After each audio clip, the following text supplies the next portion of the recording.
ऐसे ही daily updates के लिए चैनल को सब्सक्राइब करो। ये रिश्ता क्या कहलाता है की शुरुआत होती है दिशा से, जो घर जाने की जिद करती है क्योंकि अब तूफान आ रहा है और उसे जल्दी से घर पहुंचना होता है। जहाँ पे भाभी मिली तो वो उसे घर में ले आएगी, ऐसा वो बोलती है।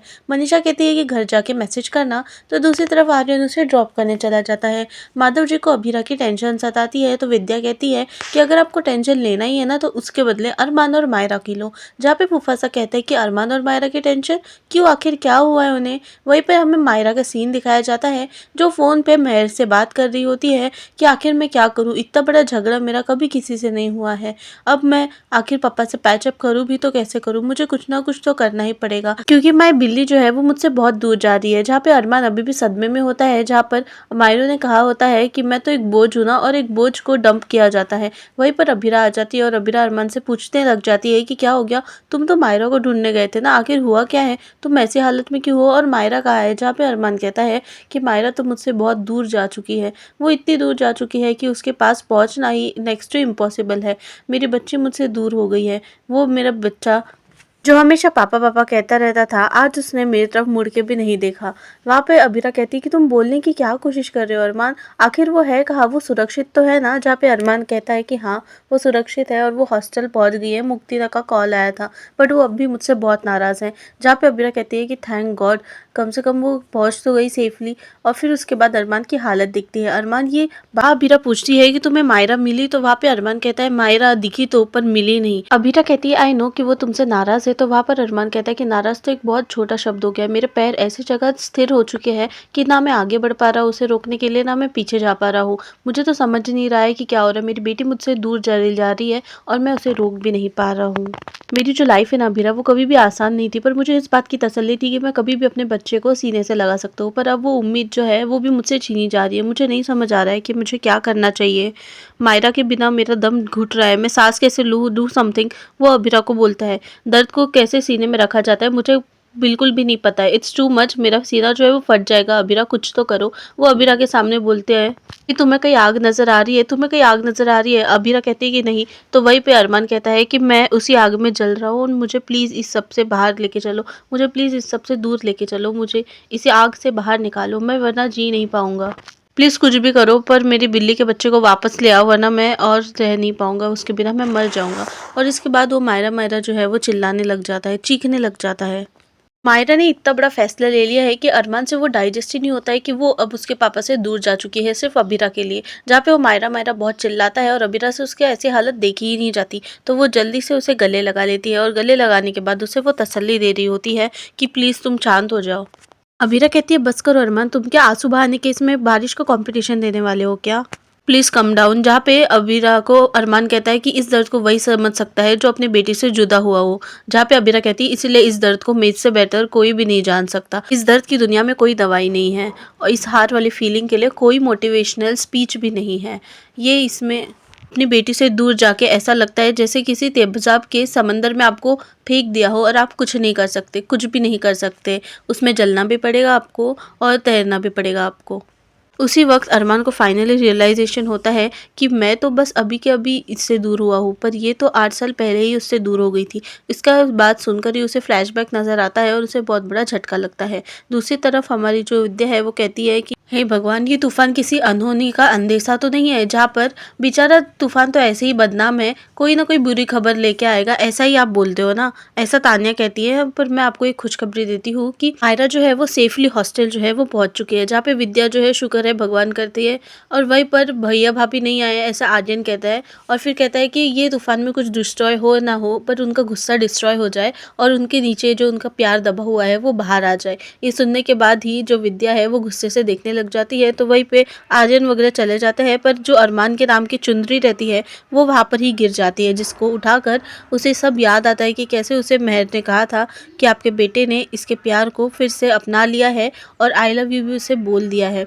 जिसके बाद वो बहुत ज़्यादा डर जाती है कि आखिर अब क्या करना चाहिए, क्योंकि तूफान भी बहुत बढ़ रहा होता है और इस तूफान में उन दोनों का गुस्सा शांत ना हो ऐसा ही वो प्रे कर रही होती है, क्योंकि अगर ये गुस्सा शांत हो गया तो उन्हें जुदा कोई नहीं कर पाएगा और अरमान और मायरू का रिश्ता जो है वो और भी ज़्यादा ख़राब हो जाएगा। दूसरी तरफ अरमान जो है, अरमान अचानक से अबीरा से कहता है कि मुझे एहसास हुआ कि मैं तो अभी इस तेज़ाब के इसमें समंदर में उतरा हूँ, पर तुम तो 8 साल पहले ही इस समुद्र में उतर से गई थी और इसमें जल रही हो। तुम्हें मायरा के बिना कैसे ये सब कर लिया, कैसे मैनेज किया? जहाँ पे अबीरा कहती है कि मैं कहाँ पे मैनेज कर पाई, मैं तिल-तिल मर रही हूँ 8 सालों से अपनी बच्ची से अलग हो करके।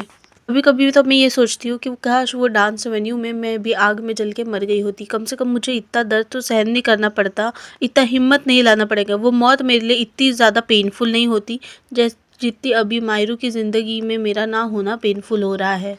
आज भी मैं सोचती हूँ कि काश उस रात मैंने कुछ और किया होता तो शायद कुछ और किया होता तो ज़्यादा अच्छा रहता, क्योंकि उस दिन तो वो आग बुझ चुकी थी, पर मेरे सीने में जो आग अभी भी जल रही है वो सिर्फ मुझे जला रही है। मुझे और जलना नहीं है, मुझे और जलन हैंडल में नहीं कर सकती, मुझे और जलन हो रही है और ये जलन जो है वो मैं बिल्कुल भी और नहीं रह सकती, इससे मुझे मुक्ति चाहिए। जहाँ ऐसी हालत अबीरा की देखकर अरमान को बहुत ज़्यादा बुरा लगता है। अरमान जल्दी से उसे टाइट हग कर लेता है और दोनों भी एक दूसरे की बाहों में फाइनली आ जाते हैं और दोनों रो रहे होते हैं कि इतने साल की भड़ास जो उन दोनों ने अपने लिए निकाली है उसमें कहीं ना कहीं छुपा हुआ उनके लिए तकलीफ और प्यार भी है।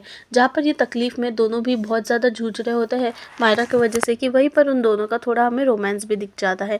जहाँ पे अबीरा जाने की कोशिश करती है पर अरमान उसे बैकअप कर लेता है और उसे रोकने की कोशिश करता है।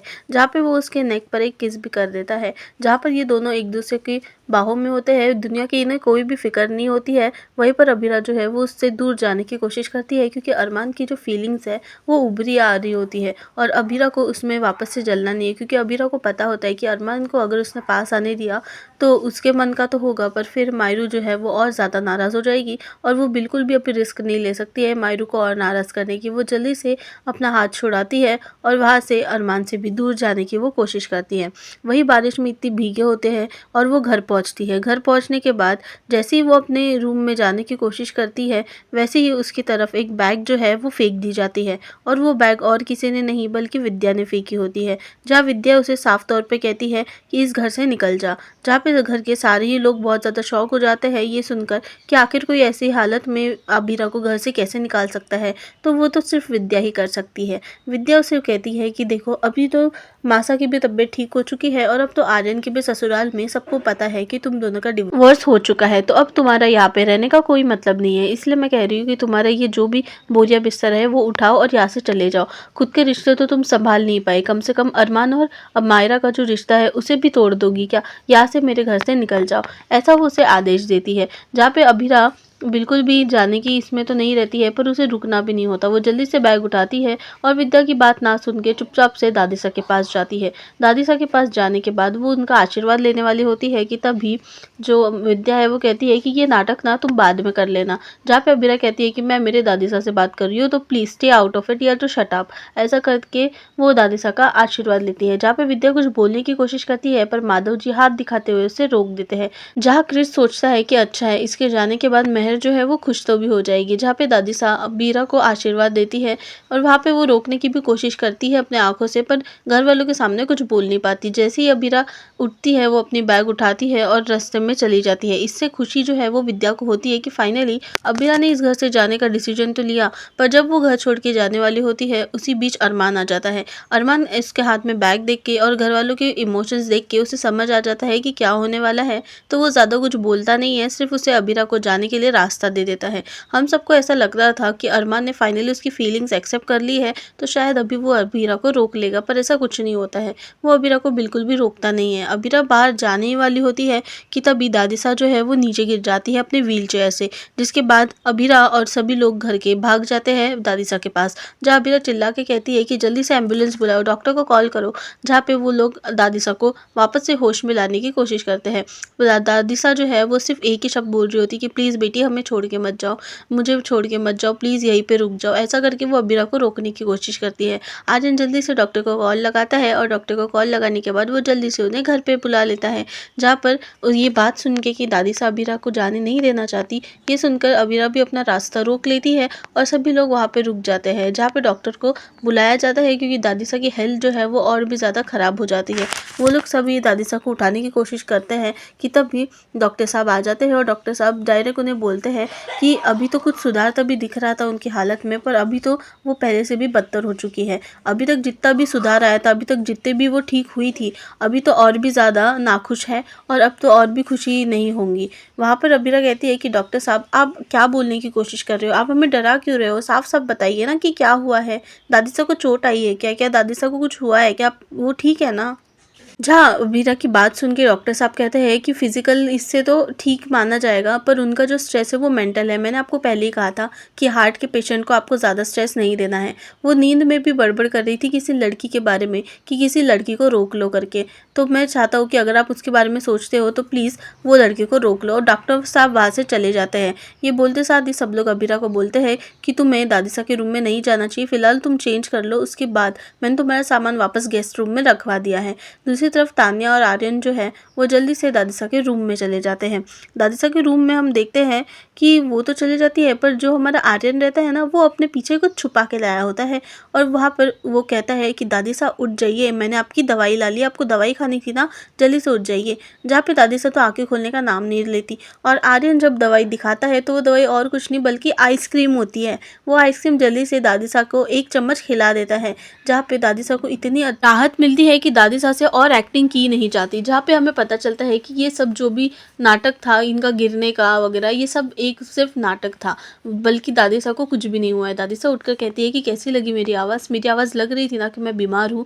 जहाँ पे आर्यन कहता है कि बेस्ट, अगर आपने ये एक्टिंग हॉस्पिटल में की होती ना तो पक्का बता रहा हूँ एक बेड जो है ना वो पेशेंट छोड़ के भाग गया रहता, आपके लिए दे दिया रहता। जहाँ पे दादिसा की सभी बहुत तारीफ कर रहे होते हैं कि उन्होंने जो ये किया है काम, वो बहुत अच्छा काम किया है। जहाँ पर फाइनली दादिसा ने कहा कि तान्या ने अगर मुझे ये बताया नहीं होता तो हमें ये प्लान एग्जीक्यूट किया नहीं होता, और अभी अगर प्लान एग्जीक्यूट किया नहीं होता तो अभी अबीरा जो है वो घर छोड़ के चली गई होती, तो हमें कैसे ना कैसे करके उसे तो रोकना ही था। जहाँ हमें एक फ्लैशबैक दिखाया जाता है कि तान्या बहुत हड़बड़ी में आती है और कहती है कि जल्दी से चलो, मैंने देखा है मम्मी जी जो है वो उसकी बैग पैक कर रही है अबीरा की और अबीरा को बाहर निकालने वाली होती है। जहाँ पे आर्यन कहता है कि टेंशन मत लो, भैया को भी फीलिंग्स जो है उनकी समझ आ चुकी है, तो भैया तो रोक लेंगे। जहाँ पर जो तान्या है वो कहती है कि तुम्हारे भाई में ठीक है प्यार तो है, पर तुम्हारे भाई में कॉन्फिडेंस नहीं है, और माधव जी भी अभी उन्हें रोक नहीं पाएंगे क्योंकि दादिसा की तबीयत जो है वो ठीक हो चुके हैं। तो अब किस कारण से वो रोकेगी? कोई भी कारण नहीं है हमारे पास अबीरा को रोकने का। अबीरा को रोकेगा तो आखिर कौन ही? जहाँ पे दादिसा कहती है कि मैं रोकूंगी अबीरा को, और फिर हमें पूरा ये प्लानिंग जो है वो समझ आती है कि कैसे अबीरा को रोकने के लिए ये सिर्फ उन्होंने नाटक किया था। जहाँ पे सब लोगों के सामने दादिसा खुद से उठ गई थी और खुद ही से नीचे लेट गई थी। और देखो आप लोगों को दिखाती हूँ कैसे वो दादिसा खुद ही लेट गई थी और सब लोगों ने चिल्लाने की कोशिश की थी, आर्यन और तान्या ने, कि दादिसा व्हील चेयर से गिर गई है करके। तान्या कहती है आपने बहुत बड़ा रिस्क लिया दानिशा, और आर्यन कहता है थैंक गॉड आपको कोई चोट नहीं आई। तान्या कहती है कि थैंक गॉड हमने इतना बड़ा रिस्क लिया तो कुछ तो अच्छा हुआ। अबीरा अभी के लिए तो यहाँ रुक गई है, पर ज़्यादा देर तक वो रुक नहीं पाएगी। वो तो परमानेंट तभी रुक पाएगी जब अरमान और अबीरा दोनों दिल से पैचअप कर ले। वो इतने बार अलग हुए हैं ना। तभी दादिसा कहती है कि बेटा वो लोग बार बार अलग तो हुए हैं पर बार बार जुड़े भी हैं, और किसी ने उन्हें कहा नहीं जुड़ने के लिए, वो खुद से अपने प्यार से, सिर्फ प्यार के वजह से ही वो वापस जुड़े हैं। तो इस बार भी कुछ ना कुछ तो ऐसा ज़रूर होगा। हर बार दूर होने के बाद भी उन्होंने एक साथ अपने हाथ थामा है। उनकी उंगलियों में मुझे फिर से बाहर थामने की नज़र जो है वो दिख रही है। जहाँ पर आर्यन कहता है कि मुझे भी ऐसे लगता है, पर इस बार सिचुएशन बहुत कॉम्प्लिकेटेड है। इस बार घर के कई लोग हैं जो नहीं चाहते उन दोनों का पैचअप हो। जहाँ पे तान्या बोलती है कि उन दोनों को तो रियलाइज़ हो चुका है, उन दोनों के मन में गुस्सा तो है पर प्यार भी है, तभी तो 8 साल अलग रहने के बाद भी वो दोनों मूव ऑन नहीं कर पाए। बात सिंपल है दादीसा, कि उन दोनों में प्यार है। जहाँ दादीसा कहती है कि इसीलिए तो अब उन दोनों को मिलाने की वापस से जिम्मेदारी जो है वो हम लेंगे। प्रोमो में हम देखते हैं कि मायरू कहा गई थी ये बात अरमान को बताने में मना कर देती है। वो कहती है कि आप मुझे जो चाहिए वो दोगे ना, तो आप आज ना आप शाम तक वेट कर लो। वहीं पे अबीरा भी ये सब सुनती है। अबीरा अरमान को कहती है कि अगर वो मुझे घर से बाहर निकालने के लिए कह देती है तो अरमान को उसकी शर्त माननी होगी। तो दोस्तों एपिसोड कैसा लगा कमेंट सेक्शन में बताना भूलना मत, और अगर एक्सप्लेनेशन अच्छा लगा तो चैनल को सब्सक्राइब करना।